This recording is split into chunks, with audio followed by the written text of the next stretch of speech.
സ്ഥാനമാണ് ഈ പുസ്തകത്തിൽ എനിക്കുള്ളത്. ഒന്നാമത് ഉത്തരേന്ത്യയിലെ ചില യാത്രകളിൽ ഞങ്ങൾ ഒന്നിച്ചാണ് പോയത്. പിന്നെ ഇതിന് മുഖവുര ഞാൻ എഴുതിയതാണ്. ഇവിടെ അവതരിപ്പിക്കപ്പെട്ട കാര്യങ്ങളിൽ നമ്മുടെ ജനാധിപത്യത്തിൻ്റെ ഒരു യാത്രയിൽ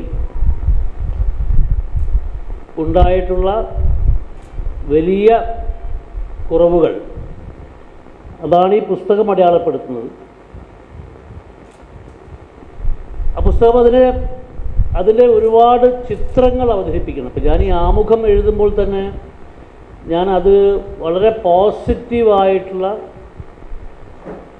നമ്മുടെ വികേന്ദ്രീകരണത്തിൻ്റെ യാത്രയിൽ, നമ്മുടെ ജനാധിപത്യ വികേന്ദ്രീകരണത്തിന് വേണ്ടി നമ്മൾ നടത്തിയിട്ടൊരു രാജ്യം എന്ന നിലയിൽ രാഷ്ട്രം എന്ന നിലയിൽ നടത്തിയിട്ടുള്ള നമ്മൾ യാത്രയിൽ ഉണ്ടായിട്ടുള്ള വളരെ പോസിറ്റീവായിട്ട് ഞാൻ കണ്ടിട്ടുള്ള അനുഭവത്തെയാണ് ഞാൻ ആദ്യമായിട്ട് ഇതിൽ കൊണ്ടുവരുന്നത്. അപ്പം നമ്മുടെ ഈ ഒരു റോളർ കോസ്റ്റർ യാത്രയാണ് നമ്മൾ പരിശോധിച്ചു കഴിഞ്ഞാൽ ഇന്ത്യയിൽ ഒരു റോളർ കോസ്റ്റർ യാത്രയാണ് നമ്മുടെ ജനാധിപത്യത്തിൻ്റെ, പ്രത്യേകിച്ചും അധികാര വികേന്ദ്രീകരണത്തിൻ്റെ തലത്തിൽ, സാമൂഹ്യ നീതിയുടെ തലത്തിലൊക്കെ ഉള്ളത്. നമുക്കൊരു റോളർ കോസ്റ്റർ യാത്രയുണ്ട്. അതുപോലെ തന്നെ ഇത് വളരെ അസന്തുലിതമായിട്ടാണ് കടന്നു വന്നിരിക്കുന്നത്. ഇപ്പോൾ ഞാനെൻ്റെ ജീവിതത്തിൻ്റെ ഭൂരിഭാഗം ചെലവഴിച്ച ഉത്തരേന്ത്യയിൽ ഈ അസന്തുലിതാവസ്ഥ വളരെ പ്രകടമാണ്. ഇവിടെ ഇത് ഗോപ്യമാണ്. ഇവിടെ ഇല്ലെന്നല്ല ഞാൻ പറഞ്ഞത്, ഇവിടെ ഇത് ഗോപ്യമാണ്. ഇത് പ്രച്ഛന്ന വേഷധാരിയായിട്ടാണ് കേരളത്തിലൊക്കെ ഈ സാധനം നടക്കുന്നത്. ഏറ്റവും വലിയ ഒരു ഉദാഹരണമാണ് 5 വർഷം മുമ്പുള്ള ഡോക്ടർ വിനീതയുടെ അനുഭവം. ഞാൻ 41 വർഷമായി ഉത്തരേന്ത്യയിൽ. ഈ വർഷം ഓഗസ്റ്റ് ആകുമ്പം 40 വർഷം പൂർത്തിയാവും. പത്രപ്രവർത്തനം തുടങ്ങിയിട്ട് ഈ വർഷം 42 വർഷമായി. ഇതിനെപ്പറ്റി ഒരു ലേഖനം, എങ്ങനെയാണ് ജാതി നമ്മുടെ സമൂഹത്തിൽ പ്രവർത്തിക്കുന്നത്, പത്രപ്രവർത്തനത്തിൻ്റെ മേഖലയിൽ പ്രവർത്തിക്കുന്നത് എന്നുള്ളത് ഞാൻ വളരെ മുമ്പ് ഇംഗ്ലണ്ടിൽ നിന്ന് പ്രസിദ്ധീകരിക്കുന്ന ഒരു മലയാളം പ്രസിദ്ധീകരണമായിരുന്നു, അവിടുത്തെ മലയാള സഭയുടെ. അവർക്ക് എഴുതിയൊരു ലേഖനത്തിൽ ഞാൻ ജാതി ചോദിക്കാനും പറയാനുമുള്ള പഠന ക്ലാസ്സുകൾ എന്നൊരു ലേഖനം ഞാൻ എഴുതിയിട്ടുണ്ടായിരുന്നു. 1985 ഓഗസ്റ്റ് 31 ഡൽഹി പോയിട്ട് തൊട്ടടുത്ത ദിവസം ഞാൻ ദേശാഭിമാനിലായിരുന്നു സമയത്ത്. അപ്പോൾ അവിടുത്തെ ഒരു ഉത്തരേന്ത്യൻ സഖാവ് എന്നെ ആ നഗരം കാണിക്കാൻ വേണ്ടി കൊണ്ടുപോയി.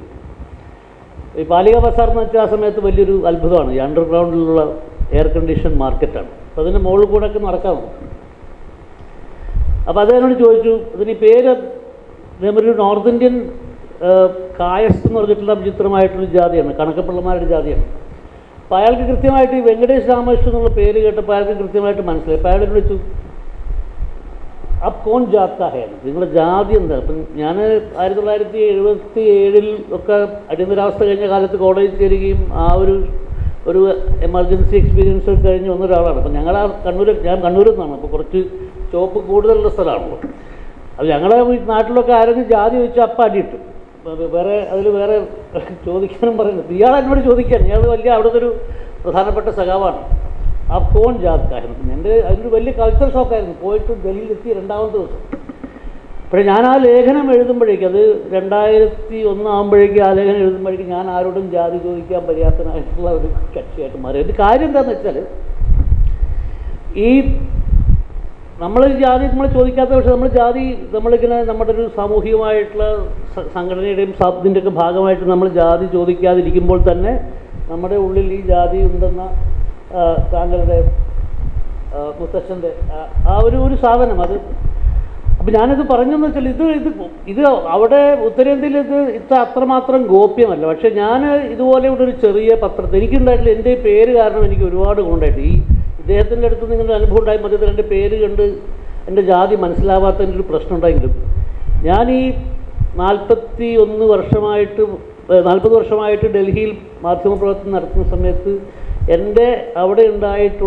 എനിക്കുണ്ടായിട്ടുള്ള പിന്നെ റീച്ചിൻ്റെ, ഞാൻ നടത്തിയിട്ടുള്ള മാധ്യമ പ്രവർത്തനത്തിൻ്റെ മികവിൻ്റെ എന്തായാലും അതിൻ്റെ ഒരു 1% എൻ്റെ പേരിന് അർഹതപ്പെട്ട. എന്താ വെച്ചാൽ എൻ്റെ പേരെന്ന് വെച്ചാൽ ഭയങ്കര കറൻസിയാണ്. വെങ്കടേഷ് രാമകൃഷ്ണൻ എന്ന് പറഞ്ഞാൽ അൺമിസ്റ്റേക്കബിളാണ്, എന്താണ് എവിടെ നിന്നാണ് നമ്മൾ വരുന്നതെന്നുള്ളത്.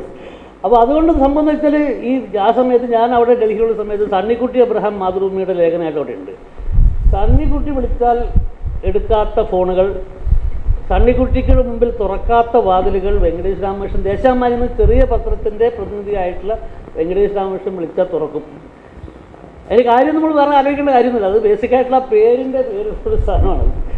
ഇത് എന്നോട് ഈ ഉത്തരേന്ത്യയിലെ BJPയുടെ വലിയ നേതാവായിരുന്നൊരു ബ്രാഹ്മണൻ എന്നോട് ഈ 91-92 കാലത്ത് അയോധ്യയിലെ വലിയ പ്രശ്നം കൊടുമ്പിരിക്കോളം സമയത്ത് ഇയാൾ അതിനകത്തുള്ള പല വാർത്തകളും എനിക്ക് സ്വകാര്യമായിട്ട് വിളിച്ച് പറഞ്ഞു, ഇന്ന കാര്യങ്ങളൊക്കെയാണ് നടക്കുന്നത്.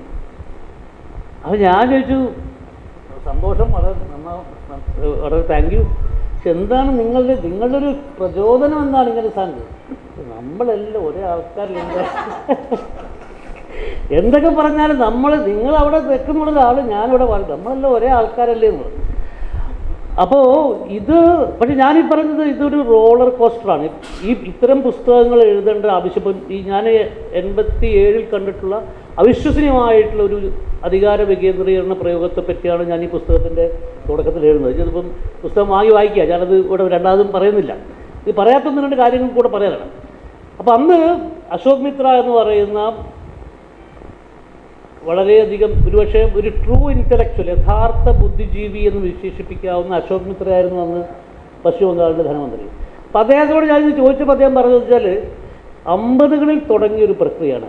പിന്നെ ഇതിവിടെ പറഞ്ഞു, നമ്മൾ 50കളിലാണ് നമ്മൾ ഭരണഘടന ഉണ്ടാക്കുന്നത്. അതിൽ ഈ യൂണിവേഴ്സൽ അഡൾട്ട് ഫ്രാഞ്ചൈസ് എന്ന് പറയുന്ന ഒരു അത്ഭുതകരമായ സാധനം നമ്മളുടെ കോൺസ്റ്റിറ്റ്യൂഷനിൽ എഴുതി വയ്ക്കാൻ നിങ്ങൾക്കറിയാം. നോർവേ എന്ന് പറയുന്ന ഇന്ന് ലോകത്ത് ഏറ്റവും കൂടുതൽ വികസന മാതൃകകളിൽ ഏറ്റവും നല്ല മാതൃകയായിട്ട് കണക്കാക്കപ്പെടുന്ന നോർവേ എന്ന് പറയുന്ന രാജ്യം, അവരുടെ ജനാധിപത്യ പ്രക്രിയ ആരംഭിച്ചു കഴിഞ്ഞിട്ട് ഏതാണ്ട് 37 വർഷം കഴിഞ്ഞ് 1962 അവർ സ്ത്രീകൾക്ക് വോട്ടവകാശം നൽകുന്നത്. നമ്മുടെ ഭരണഘടന ഉണ്ടാക്കിയ ആൾക്കാർ അവർക്ക് കൃത്യമായിട്ട് അറിയാമായിരുന്നു യൂണിവേഴ്സൽ അഡൽട്ട് ഫ്രാഞ്ചൈസ്. ഇപ്പോൾ നമ്മുടെ രാഷ്ട്രീയവും ഏറ്റക്കരച്ചിലൂടെ കടന്നു പോയിട്ടുണ്ട്. നമുക്ക് 75 മുതൽ 77 ഒരു അടിയന്തരാവസ്ഥ ഉണ്ടായിരുന്നു. അത് കഴിഞ്ഞ് ജനങ്ങളെ തൂത്തെറിഞ്ഞില്ല ജനങ്ങൾ. ഇപ്പോൾ 2024 അബ്കി ബാർ 400 പാർ എന്ന് പറഞ്ഞ മുദ്രാവാക്യവുമായിട്ട് വന്ന ആൾക്കാരെ എന്താണ് ജനങ്ങൾ ചെയ്തത്? തോൽപ്പിക്കണമായിരുന്നു, പക്ഷേ തോൽപ്പിച്ചില്ല. പക്ഷേ എന്താണ് ചെയ്തത് എന്ന് നമുക്കറിയാമല്ലോ. അപ്പോൾ ഈ ബേസിക് ആയിട്ടുള്ള കാര്യം എന്ന് വെച്ചാൽ ഈ ഒരു മെക്കാനിസം നമ്മുടെ ഭരണഘടന തന്നെ ഉണ്ടാക്കിയിട്ടുണ്ട്. പക്ഷേ ഈ ഭരണഘടനയേക്കാൾ പഴയതാണ് നമ്മുടെ മനുസ്മൃതി പോലുള്ള സംഭവങ്ങളുടെ സ്വാധീനം. അതിന് സ്വാധീനം 3000 വർഷം. ഞാൻ അമേരിക്കയിൽ പർജ് യൂണിവേഴ്സിറ്റിയിൽ പ്രസംഗിച്ചിരുന്നു. അപ്പോൾ ഞാൻ ഈ മനുസ്മൃതിയുടെ തുടർച്ചയായിട്ടുള്ള നമ്മുടെ ജാതി സമ്പ്രദായത്തിൽ ഞാൻ പറഞ്ഞത് ലോകം കണ്ടിട്ടുള്ള ഏറ്റവും വേഴ്സ്റ്റായിട്ടുള്ള അപ്പാർട്ടൈഡ് സിസ്റ്റം എന്നാണ്. ഇത് എൻ്റെ വ്യക്തിപരമായ ജീവിതത്തിൽ ഞാൻ അനുഭവിച്ചിട്ടുള്ളതാണ്. എൻ്റെ പേര് കൊണ്ട് എനിക്കുണ്ടായിട്ടുള്ള ഗുണം മാത്രമല്ല, വളരെ രൂക്ഷമായിട്ട് ഉണ്ടായിട്ടുള്ള ഞെട്ടിക്കുന്ന അനുഭവങ്ങളും എനിക്ക് എൻ്റെ ഈ പത്രപ്രവർത്തന യാത്രയിൽ ഉണ്ടായിട്ടുണ്ട്. 2-3 കാര്യം മാത്രം പറയും, ഇത് മുഖവരിൽ എഴുതാത്തതാണ്, അതുകൊണ്ടാണ്. ഈ 85 ആദ്യം ഞാൻ പോയി ഈ ജാതിയെ പറ്റിയുള്ള ആദ്യത്തെ പരാമർശം വെച്ചു. 4 വർഷം കഴിഞ്ഞപ്പോൾ 1989 ഞാൻ അപ്പോഴേക്ക് ഉത്തരേന്ത്യയിൽ 4 വർഷം പരിചയമുള്ള ഒരു പത്രപ്രവർത്തനമായി കഴിഞ്ഞു. അയോധ്യയിൽ പോയി കഴിഞ്ഞു. അയോധ്യയിൽ രാജീവ് ഗാന്ധിയുടെ സർക്കാർ അവിടുത്തെ പള്ളി തുറന്ന് ഹിന്ദു ആരാധനയ്ക്ക് തുറന്നു കൊടുത്ത കാര്യങ്ങളൊക്കെ കവർ ചെയ്തിട്ടുണ്ട്. അപ്പോൾ ഞാൻ 89 ഈ എൻ്റെ ഒരു സുഹൃത്തായി മാറി രാംമനോഹർ ലോഹിയുടെ സഹപ്രവർത്തകനായിരുന്ന ഹരിരാജ് സിംഗ് ത്യാഗി എന്ന് പറയുന്നൊരു മഹാനായ സോഷ്യലിസ്റ്റ്. അപ്പോൾ അദ്ദേഹത്തിൻ്റെ ഗ്രാമത്തിലേക്ക് എന്നെ വിളിച്ചു. രാസ്ന എന്നാണ് പേര്. ഡൽഹിയിൽ നിന്ന് കഷ്ടിച്ച് 80 കിലോമീറ്റർ ദൂരം മാത്രമുള്ള സ്ഥലമാണ്. അപ്പോൾ ആ ഗ്രാമം എന്ന് വെച്ചാൽ വളരെ ഈ വെസ്റ്റേൺ ഉത്തർപ്രദേശ് എന്ന് പറഞ്ഞാൽ കാർഷിക വിളകളുടെ ഏറ്റവും അത്ഭുതകരമായ സ്ഥലമാണ്. എന്നും നോക്കിയാൽ ഭയങ്കരമായ പച്ചപ്പായിരിക്കും. അപ്പോൾ ഞാനവിടെ ചെന്ന് ത്യാഗിജി അവിടെ തന്നെ ഗ്രാമത്തിലേക്ക് കൊണ്ടു കിടന്നു. ഞാൻ ത്യാഗിജിയോട് പറഞ്ഞു, അതിമനോഹരമായ ഗ്രാമമാണ് ത്യാഗിജി, നിങ്ങൾ ഭാഗ്യം ചെയ്ത ആളാണ്. ഇപ്പോൾ ത്യാഗി ഭാഗ്യമൊക്കെ നല്ല തന്നെ, നല്ല പച്ചപ്പൊക്കെ ഉണ്ട്, നല്ല ഭക്ഷണമൊക്കെ കഴിക്കാൻ കിട്ടും, ഗോതമ്പുണ്ട്, കരിമ്പുണ്ട്, പച്ചക്കറികളുണ്ട്. ഞാനൊരു സോഷ്യലിസ്റ്റാണ്. മഹാത്മാഗാന്ധി ഈ ഗ്രാമത്തിൻ്റെ 2 കിലോമീറ്റർ അപ്പുറത്തുള്ള ഒരു ഗ്രാമത്തിൽ വന്ന് താമസിച്ച് സ്വാതന്ത്ര്യ സമരകാലത്ത് പ്രവർത്തിച്ചിട്ടുണ്ട്. ഈ ഗ്രാമത്തിൽ വളരെ വിചിത്രമായ രീതിയിലുള്ളൊരു ജനസംഖ്യാ ഘടനയാണ് ഈ ഗ്രാമത്തിൽ. 1/3 ജാട്ടുകൾ, 1/3 ത്യാഗികൾ. ത്യാഗി എന്നുള്ള ജാതി ഭയങ്കര അത്ഭുതകരമായ ജാതിയാണ്. ത്യാഗി എന്ന് പറഞ്ഞാൽ അവർ ത്യാഗം ചെയ്ത ആൾക്കാരാണ് ത്യാഗികൾ. അവർ ത്യജിച്ചത് എന്താ വെച്ചാൽ പൗരോഹിത്യമാണ് അവർ ത്യജിച്ചത്. അവർ ബ്രാഹ്മണന്മാരായിരുന്നു, അവർ പുരോഹിതന്മാരായിരുന്നു. അവർ പക്ഷേ പൗരോഹിത്യം ത്യജിച്ചിട്ട് അവർ ലൗകിക ജീവിതത്തിലേക്ക് വരികയും ഭൂ ഉടമകളായിട്ട് മാറിയിട്ടുള്ള ബ്രാഹ്മണന്മാരാണ് ത്യാഗികൾ. അപ്പോൾ ഈ ഗ്രാമത്തിൽ 1/3 ജാട്ടുകൾ, 1/3 ത്യാഗികൾ, 1/3 ദളിതർ, പിന്നെ കുറച്ച് മുസ്ലിങ്ങളുണ്ട്. ഇത് 1989 കേട്ടോ, പ്രാചീന കാലത്തൊന്നുമല്ല. അതുകൊണ്ട് ഞാൻ ഈ ഗ്രാമത്തിൻ്റെ സംഭവമൊക്കെ പറയുമ്പോൾ ത്യാഗി പറഞ്ഞു, ഈ ഗ്രാമത്തിലൊരു ദളിത് ആണും പെണ്ണും വിവാഹം കഴിച്ചാൽ ആദ്യ രാത്രി ഒന്നുകിൽ ഒരു ജാട്ട് മേധാവിയുടെ വീട്ടിലോ ഒരു ദളിത് ത്യാഗി മേധാവിയുടെ വീട്ടിലോ കഴിഞ്ഞിട്ട് വേണം പിറ്റേ ദിവസം മാത്രമേ ഈ പെൺകുട്ടി തൻ്റെ ഭർത്താവിൻ്റെ അടുത്തേക്ക് പോകും. ഞാൻ ഷോക്കായിപ്പോൾ. ഞാൻ പറഞ്ഞത് ആദ്യം കേട്ടിട്ടുള്ള ഇതിൻ്റെ ജാതി എന്താണെന്ന് ചോദിച്ച കൾച്ചർ ഷോക്കിനേക്കാളും ഭീകരമായ കൾച്ചർ ഷോക്കായിരുന്നു. പക്ഷേ അത് കാരണം അത് ഞാൻ പറഞ്ഞത് അതിഭീകരമായ ഷോക്കായിരുന്നു. അത് ആ ഷോക്ക് കഴിഞ്ഞ് 91 മണ്ഡൽ കമ്മീഷൻ റിപ്പോർട്ട് നടപ്പാക്കാനുള്ള തീരുമാനം വിശ്വനാഥ് പ്രതാപ് സിംഗ് എടുക്കുകയും, അപ്പോൾ ആ സമയത്ത് ഞാനിത് ഈ വിശ്വനാഥ് പ്രതാപ് സിംഗ് ഈ പ്രഖ്യാപനം നടത്തുന്ന സമയത്ത് ഞാൻ ഡൽഹിയിലും ത്യാഗിജി രാഷ്ട്രീയയിലാണ്. അപ്പോൾ ത്യാഗിജി അവിടെ നിന്ന് എന്നോട് STD കോൾ വിളിച്ച് പറഞ്ഞു, ഈ മണ്ഡൽ കമ്മീഷൻ ചെറിയൊരു പണി നടത്തി തുടങ്ങിയിട്ടുണ്ട്. കഴിഞ്ഞ ആഴ്ച നടന്ന കല്യാണത്തിൽ ദളിത് പെൺകുട്ടിയെ ജാട്ടിൻ്റെയോ ത്യാഗിയുടെ വീട്ടിലേക്ക് വിട്ടയക്കാൻ തയ്യാറായില്ല. ഗ്രാമത്തിൽ ചെറിയ അടിപിടിയൊക്കെ ഉണ്ടായി, പക്ഷെ അവർ വിട്ടില്ല. പോലീസ് കേസൊക്കെ ആയി. അപ്പോൾ ഈ ഒരു മാറ്റമുണ്ടായി. ഞാൻ ഈ ഗ്രാമത്തിൻ്റെ കഥ പറഞ്ഞിട്ട് പിന്നെ വേറെ 2 കഥകളേക്കുള്ള, ഇതിനേക്കാൾ ഭീകരവും വളരെ രസകരവുമായിട്ട് 2 കഥകളുണ്ട്. ഇതെന്ന് വെച്ചാൽ ഒരു പത്രപ്രവർത്തനായതുകൊണ്ട് ഈ അനുഭവങ്ങളൊക്കെ നടന്ന സമയത്ത് അതിഭീകരമായി എന്നെ ബാധിക്കുകയും 1-2 സംഭവങ്ങൾ നടന്ന സമയത്ത് എനിക്ക് മാസങ്ങളോളം ഉറങ്ങാൻ പറ്റാത്ത സാഹചര്യമൊക്കെ ഉണ്ടായി. അതിലേക്ക് വരാം. അപ്പോൾ ഈ ഗ്രാമത്തിൽ രാസ്നയിൽ 91 മൂപ്പർ എന്നെ ഇങ്ങനെ വിളിച്ചു പറഞ്ഞു, വിശ്വനാഥ് പ്രതാപ് സിംഗ് രാജിവെച്ചു, പക്ഷേ മണ്ഡൽ കമ്മീഷൻ റിപ്പോർട്ട് നടപ്പാക്കിയ ശേഷം അവിടെ ദളിതർ ഈ പെൺകുട്ടികളെ അയക്കുന്ന പരിപാടി നിർത്തി. അതിനുശേഷം ആ പരിപാടി കൊണ്ടുവരാൻ വേണ്ടി പറ്റിയില്ല. എന്തുകൊണ്ട് പറ്റിയില്ല? ഇതേ ഗ്രാമത്തിൽ 1999 അവസാനത്തെ മാത്രം ഡിസംബറിൽ 2000 ജനുവരി മാസം അവിടെ ഞാൻ ആ ഗ്രാമത്തിലേക്ക് എല്ലാ ഹോളിയിലും പോകുന്ന ഒരാളാണ്. എല്ലാ ഹോളിയും അവിടെ ചിലവാക്കുന്ന ഒരാളാണ്. 2000 തുടക്കത്തിൽ ഉണ്ടായിട്ടുള്ള ഈ കല്യാണത്തിന്, ദളിതരുടെ കല്യാണത്തിന് വിളിച്ചു.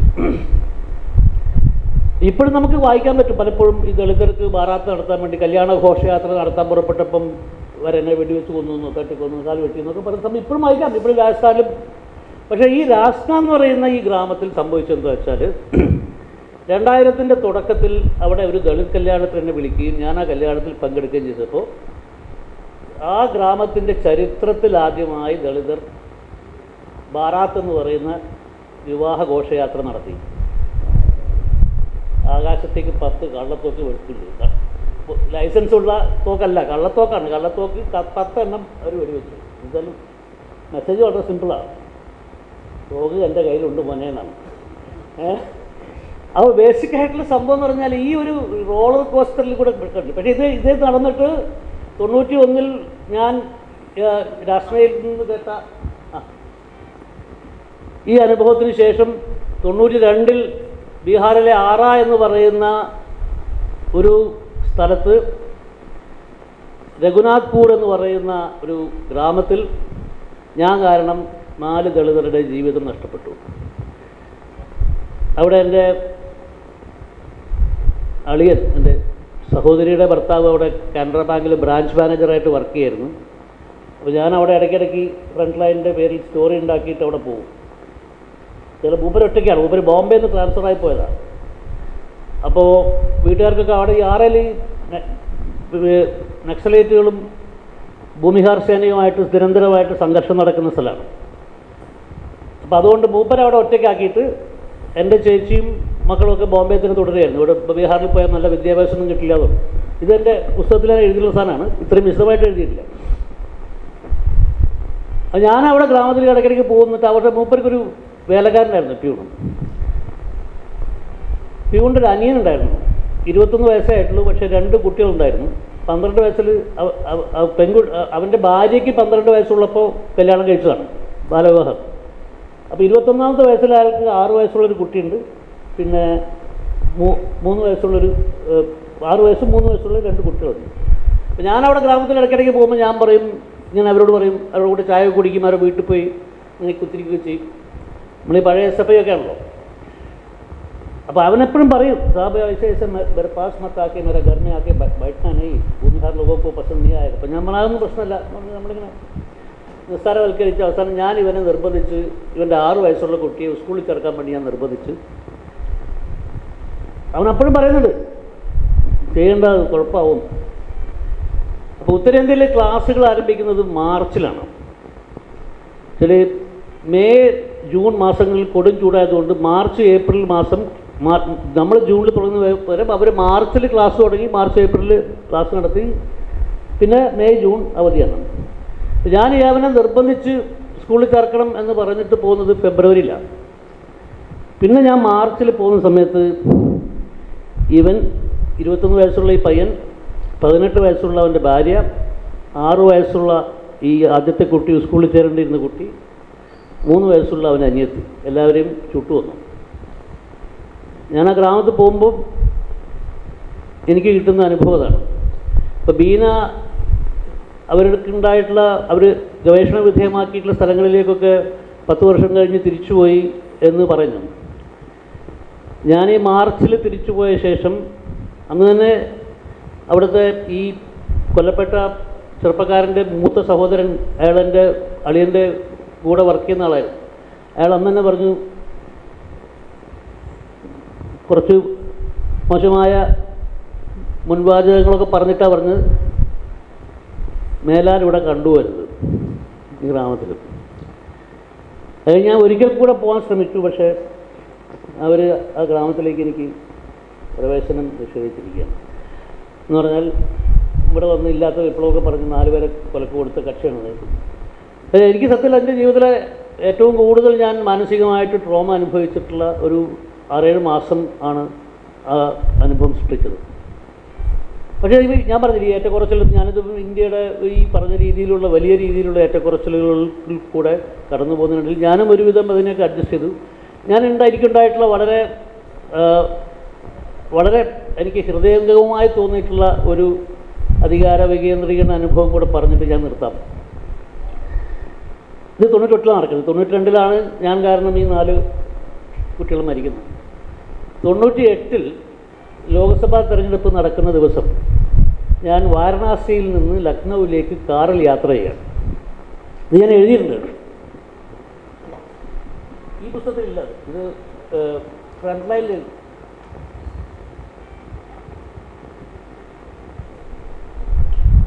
അപ്പോൾ 98 ഇങ്ങനെ യാത്ര ചെയ്ത സമയത്ത്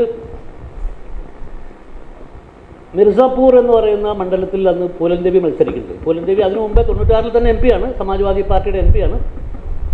അപ്പോൾ രണ്ടാമതും അവർ മത്സരിക്കുകയാണ്. അപ്പോൾ ഞാൻ ഈ ഗ്രാൻഡ് ട്രങ്ക് റോഡ് എന്ന് പറഞ്ഞാൽ ഇന്ത്യയിലെ ആദ്യത്തെ നാഷണൽ ഹൈവേ നമ്പർ 1 കൂടിയാണ് യാത്ര ചെയ്തുകൊണ്ടിരിക്കുന്നത്. അപ്പോൾ മിർസാപൂർ മണ്ഡലത്തിലേക്ക് കയറി കുറച്ച് കഴിഞ്ഞപ്പോൾ റോഡിൽ 10-20 ചെറുപ്പക്കാർ നമ്മളെ സ്റ്റോപ്പ് ചെയ്തു, ദളിതരാണ്. അപ്പോൾ അവർ പറഞ്ഞു,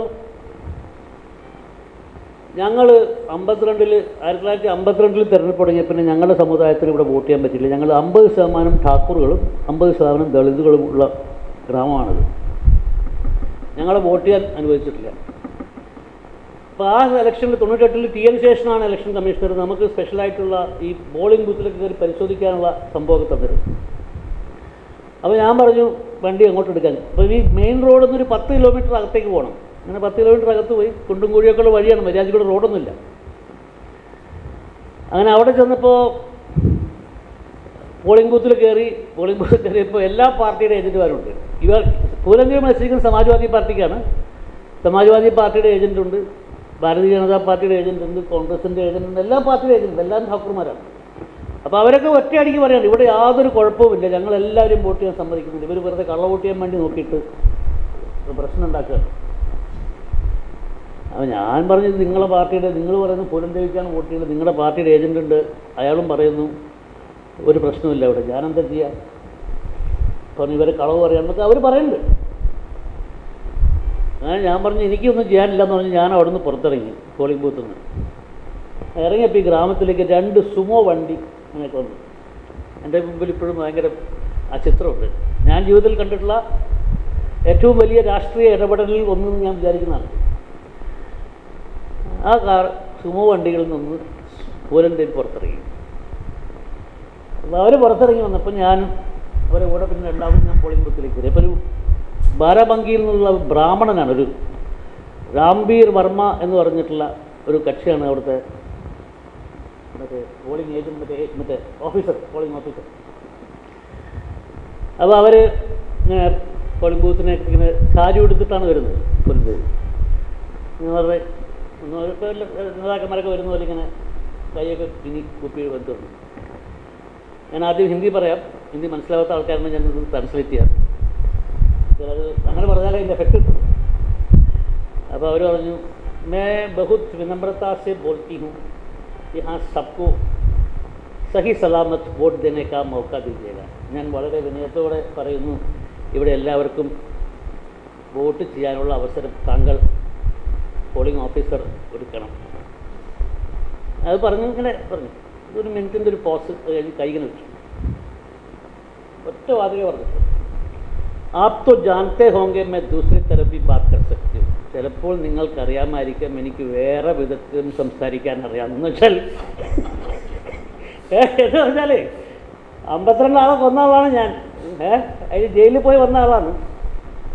പിന്നെ ഞാൻ കാണുന്ന കാഴ്ച എന്ന് വെച്ചാൽ ഈ പാവപ്പെട്ട പോളിംഗ് ഓഫീസർ ഇയാൾ ആ സീറ്റിൽ നിന്ന് ഒരു സ്പ്രിങ് വിട്ടുപോലെ ഇങ്ങനെ ചാടി എണീക്കുന്നു, പുറത്തേക്ക് പോകുന്നു, അവിടെയുള്ള ആൾക്കാരെ മുഴുവൻ വിളിക്കുന്നു. 10 വയസ്സ് 12 വയസ്സുള്ള ദളിത് ബാലന്മാരൊക്കെ വോട്ട് ചെയ്തു. അപ്പോൾ ഞാൻ പറഞ്ഞാൽ ഈ ഒരു സംഭവമുണ്ട്. അപ്പോൾ ഞാൻ പറഞ്ഞ 50കളിൽ തുടങ്ങിയ യാത്രയാണ് 93-94 ഉണ്ടായിട്ടുള്ള വളരെ പ്രോഗ്രസീവായിട്ടുള്ള. അതിന് രാജീവ് ഗാന്ധിയുടെ ഭരണകാലം അതിന് വലിയൊരു വിത്ത് പാകിയിട്ടുണ്ടായിരുന്നു. ആ 93-94 ഭരണഘടനാപരമായിട്ടുള്ള സംഭവങ്ങൾ ഉണ്ടാകാൻ വേണ്ടി അവിടെ നമ്മൾ യാത്ര ചെയ്തുകൊണ്ടിരിക്കുകയാണ്. പക്ഷേ നമ്മൾ ഈ അടയാളപ്പെടുത്തലുകൾ തുടർന്നു കൊണ്ടിരിക്കണം.